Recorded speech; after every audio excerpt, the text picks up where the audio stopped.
हम सबकी बीमारी सेम है, ब्रेन की खराबी। हम किस डिज़ीज़ से यहाँ पे आते हैं, किस डिज़ीज़ की वजह से कि ब्रेन डिसऑर्डर हो जाता है, ठीक है। क्योंकि हमारी बीमारी सांझी है तो हमारी जो ज़िंदगी में मुश्किलें हैं, जो ज़िंदगी में आज हमारा स्टेटस है वो भी सेम है, ठीक है। मगर यहाँ इस प्लेटफॉर्म में बैठ के हम जो फैमिलीज़ रिकवरी में गए हैं, हम भी इसी तरह आए थे, मगर हमने यहाँ पर जब उन लोगों की शेयरिंग सुनी जो अब ठीक हैं, कुछ हमारे पेशेंट 25 साल से, कुछ 22 साल से, कुछ 15 साल से, कुछ 10 साल से, कुछ 5 साल से, तो जब हम उनको सुनते हैं तो हमें कहीं ना कहीं एक उम्मीद मिलती है कि हमारा पेशेंट भी ठीक हो सकता है, ठीक है। तो ये एक ऐसा प्लेटफॉर्म है जो बहुत सारी चीज़ों का जवाब दे जाता है। वो इस बात का भी जवाब दे जाता है कि जिस पेशेंट को हम इतना प्यार करते हैं, जिसको हम यहाँ पे लेकर आए होते हैं, उससे हमें इतनी नफ़रत क्यों हो जाती है। और यहाँ आके हम समझते हैं कि पेशेंट भी उतना ही पेन में होता है जितनी फैमिली पेन में होती है, कि पेशेंट का भी दर्द है और फैमिली को भी दर्द है, और ये हमारे घर में जो कुछ हो रहा है ये क्यों हो रहा है, ठीक है।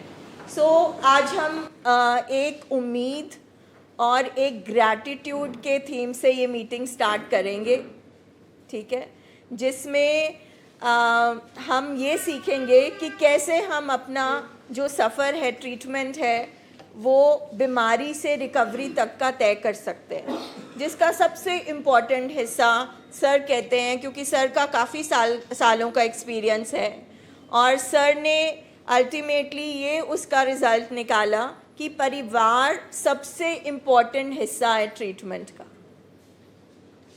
परिवार हमारे साथ जुड़ता है तो पेशेंट रिकवरी में आता है, और सबसे पहले परिवार यहाँ बैठकर अपनी पेन को भी आइडेंटिफाई करता है,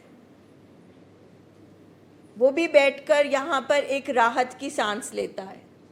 अगर मैं अपना एग्जाम्पल भी दूँ तो फैमिली काउंसलर होने से पहले मैं भी यहाँ पर अपने हस्बैंड के साथ आई थी। मेरे हस्बैंड का अल्कोहलिज्म का जर्नी था कम से कम 22-23 साल का, ठीक है। सो आई रिमेंबर 5 सितंबर 2011 को मैं यहाँ पर आई थी और मेरे को 1% उम्मीद नहीं थी। आ गई थी जैसे हम हर जगह इलाज करने के लिए चले जाते हैं, क्योंकि जाहिर है घर में बीमारी है, कुछ समझ नहीं आ रहा तो हॉस्पिटल तो हम पहुंच जाएंगे, जो कहीं बोलता है हम चले जाते हैं। तो उसी उम्मीद से मैं भी यहाँ पर आई थी, बट आई कैन से कि मेरे को उम्मीद नहीं थी, क्योंकि उससे पहले ट्रीटमेंट के बाद सिर्फ रिलैप्सेस हो रहे थे। आप हॉस्पिटल जाओ, डिटॉक्स कराओ, घर आओ, पेशेंट रिलैप्स, आप फिर से हॉस्पिटल जाओ। तो साल भर 2010 से 11 मैंने यही किया था। एक वो पूरा जो साल था वो आई थिंक उस साल के सारे हमारे festival, birthdays, anniversary DMC hospital में निकले थे। और मगर यहाँ पे आके जो सबसे ज़्यादा मेरे को राहत की सांस मिली वो मुझे इस सेंटेंस से मिली कि addiction is a disease of brain disorder. ये एक दिमागी बीमारी है। इससे पहले मैं भी मानती थी एडिक्शन एक आदत है, ये एक गंदी चीज़ है।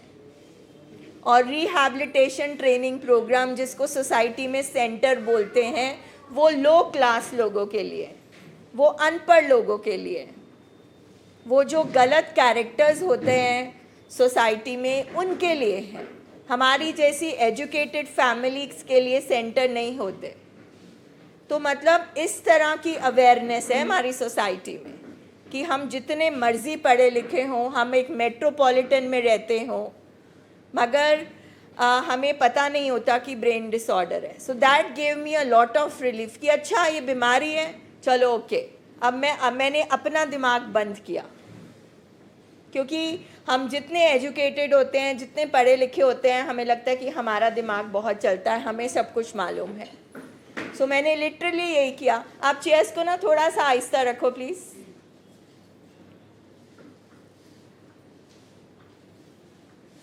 तो आई लिटरली डिड दैट। और वैसे भी ना मैं थक चुकी थी, सिर्फ इस बात से स्पेशली क्योंकि मुझे डीएमसी के हॉस्पिटल में डॉक्टर ने कह दिया था कि आपके हस्बैंड 3 महीने से ज़्यादा नहीं ज़िंदा रह सकते, तो जाहिर है मेरे पास कुछ खोने को तो था नहीं. I had no other option. आज स्पेशल आए हैं ना सब, इतनी अटेंडेंस मीटिंग में हमेशा होनी चाहिए. But good, you have all come today, बहुत बढ़िया बात है. तो मैं कह रही थी मुझे कोई उम्मीद नहीं थी, लेकिन दिमाग में ये बात थी कि खोने को है क्या. जैसे एक दाव लगा के देख लो, एक बार ट्राई करके देख लो. There is nothing to lose कि अगर एक इंसान ने वैसे ही ख़त्म हो जाना है तो एक बार ट्राई करने में क्या है. बट देन मैंने फर्स्ट डे से सरेंडर किया. मैंने अपने माइंड को, अपने आप को बोला कि अब आप शट अप हो जाओ. अब ये अगर डिज़ीज़ शब्द है ना तो ये डॉक्टर संभालेगा, ये आप नहीं कर सकते. जब मैंने ये चीज़ सुनी कि ये डिज़ीज़ है तो मैंने अपना दिमाग बंद कर दिया, क्योंकि इससे पहले मैंने बहुत दिमाग चलाया था. मैंने लड़ाइयाँ करी, मैंने शराब की बोतलें तोड़ी, मैंने तलाक की धमकी दी, मैंने खूब इनेबल और पैम्पर भी किया. मैंने खुद भी ड्रिंक बना के अपने हस्बैंड को दी हुई है.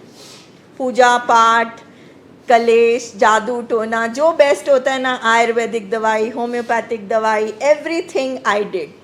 तो हम में से सारे कुछ, हम सब कुछ कर के आते हैं इधर. फर्स्ट स्टेज में नहीं आते हम, ना हमें पता होता है. तो इसलिए मैं थक चुकी थी, मेरे सारे फॉर्मूलाज फेल हो चुके थे. आई सरेंडर्ड. फिर जो फर्स्ट मीटिंग में मैं बैठी तो मैंने अपना दिमाग नहीं लगाया. And that is what I guide to families also. क्योंकि आप नहीं भी शेयर करें मुझसे तो मुझे पता है कि एक वाइफ के दिल में क्या चल रहा है, एक माँ के दिल में क्या चल रहा है, एक फादर के अंदर क्या क्वेश्चन है. एक वाइफ नहीं भी बताए कि अगर उसका हस्बैंड एडिक्शन में है उसके साथ क्या होता है, तो मुझे पता चल सकता है. थोड़ा हमारी कहानी थोड़ी ऊपर थोड़ी नीचे डिफरेंट होएगी, कहानी सबकी सेम है. सो कुछ चीज़ें मैं आपके साथ शेयर करूँगी, जैसे टाइम, पेशेंस और सरेंडर. 3 शब्द मैंने अपने पल्ले बांध लिए, जो मुझे उस time Walia sir, Jasbir sir, Aman हमारे थोड़ा पहले ही आए थे, अमन भी शेयर करते थे. टाइम, पेशेंस एंड सरेंडर कि ये एक ऐसी बीमारी है जो टाइम के साथ ही आई है और टाइम के साथ ही जाएगी. दूसरा सब्र, टाइम देना पड़ेगा तो सब्र तो करना ही पड़ेगा. अभी कल ही एक फैमिली कह रही थी कि 2 महीने तक हम परेशान थे कि ये ठीक ही नहीं हो रहा, ठीक ही नहीं हो रहा, ठीक ही नहीं हो रहा. और सडनली परसों चौथ उनके चेहरे पे खुशी थी कि अब हमें समझ में आया टाइम का क्या मतलब है. तीसरा है सरेंडर कि आप डॉक्टर को सरेंडर कर दो. हम जैसे मत टेक देते हैं ना कि हम अपना दिमाग इस्तेमाल नहीं करें, क्योंकि आधे से ज़्यादा तो हम खुद बीमार हुए होते हैं.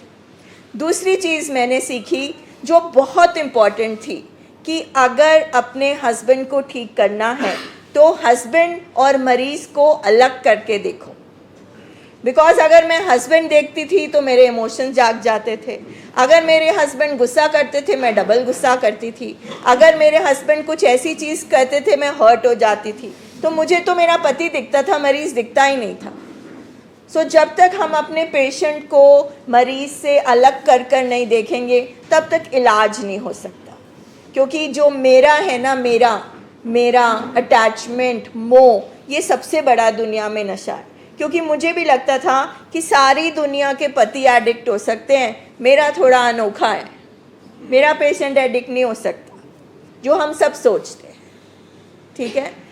दूसरी चीज़ मैंने ये भी सीखी कि आज तक मैं जैसी बीवी थी, जो मुझे कुछ देर बाद जाके समझ आया कि आज तक तू जैसी बीवी थी उसके उलट बन तो तुम्हारे हस्बैंड ठीक होंगे.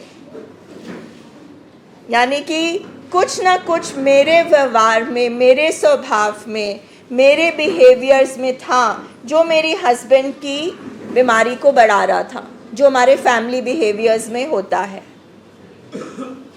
तो ये कुछ चीज़ें हैं जो मैंने मतलब अपने पल्ले बांध ली थी, अपने दिमाग में बिठा ली थी कि अब मुझे ऐसे ही चलना है. और ऐसा नहीं है कि 11 था और 23 हो गया तो हम कूद के आ गए. हम जितनी फैमिलीज़ अभी रिकवरी में हैं, एक एक दिन हमारा कैसे निकलता था ये हमें पता है. मगर यहाँ पे हम कुछ ऐसी बातें सुनते हैं जिनको अगर हम अप्लाई करना शुरू कर दें तो हम डेफिनेटली 100% रिकवरी में जा सकते हैं, 100%। और ये बहुत सारे जो पेशेंट्स हैं उनकी फैमिलीज़ और पेशेंट्स से आप मिलेंगे, सुनेंगे तो प्रूव होगा कि इट इज़ पॉसिबल। WHO कहता है क्योर नहीं है, मगर ट्रीटमेंट 100% है। जो इतनी यंग एज में बच्चे आए थे, कोई लगता ही नहीं था उनका फ्यूचर है, आज वो अपनी पढ़ाई ख़त्म कर रहे हैं, आज वो अपने माँ बाप के साथ बैठे हैं। मेरे हस्बैंड आज ज़िंदा हैं। जो भी फैमिलीज़ यहाँ पे इस टाइम बहुत दुखी बैठी हैं, नाउम्मीद हैं, तो हम सब आपके लिए एक होप है, ये हमारी शेयरिंग है आपके लिए, और ये हम अपने लिए करते हैं यहाँ पर, क्योंकि जब हम शेयर करते हैं हमें हमारी पेन भी याद आती है, हमारी पेन भी हम याद रखते हैं कि हम भी ऐसे आए थे। और अगर आज हम ये सेलिब्रेशन और रिकवरी वाली लाइफ में रहना चाहते हैं तो हम रिकवरी में रहें। हम दोबारा उन कुर्सी पे नहीं बैठना चाहते, हम दोबारा उस कमरों में एडमिट नहीं होना चाहते। सो ये पॉसिबिलिटी है, होप मिलता है इस प्लेटफॉर्म पे, नॉलेज मिलती है। तो आप सबसे रिक्वेस्ट है कि आप पैसे लगा रहे हैं, आप अपने लव्ड वन को ठीक करने आए हैं, आप अपनी ज़िंदगी वापस लेने आए हैं, तो इस ट्रीटमेंट को सीरियसली करवाएं। और कोई भी चीज़ अपने आप से बात करें। हाँ, ये मैंने बहुत किया, मैंने यहाँ बैठ के अपने आप से बात करी, क्योंकि इस बीमारी के दौरान मैं भी अपने आप को खो चुकी थी।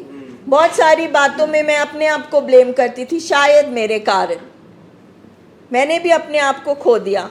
इस प्रोग्राम में मैंने अपने आप को वापस पाया, मैंने अपने आप पे काम किया। मैं पति से मरीज़ पे आई, और मरीज़ जब मैंने समझा तो ऑटोमेटिकली मेरा दर्द कम हो गया कि जो कुछ आज तक ये मेरे साथ हुआ, ये मेरे हस्बैंड ने नहीं किया, ये एक मरीज़ ने किया है। सो मेरी पेन हीलिंग हुई। तो आप जब यहाँ बैठते हैं तो आपकी पेन की भी हीलिंग होती है। सो इतनी बड़ी बात नहीं होगी अगर मैं कहूँ कि even more than metropolitans, Bombay, Delhi, Kolkata जैसी जगहों पे भी ये वाला प्लेटफॉर्म नहीं है। नॉट बिकॉज मैं डॉक्टर भाटिया के हॉस्पिटल में बैठी हूँ तो बोल रही हूँ, नहीं है। और फैमिली के बिना ट्रीटमेंट नहीं हो सकता। जब तक देखो हम फैमिलीज़ को पता ही नहीं कि बीमारी क्या है, हमने क्या करना है, पेशेंट को कैसे मैनेज करना है, हम कैसे सीखेंगे? Not possible.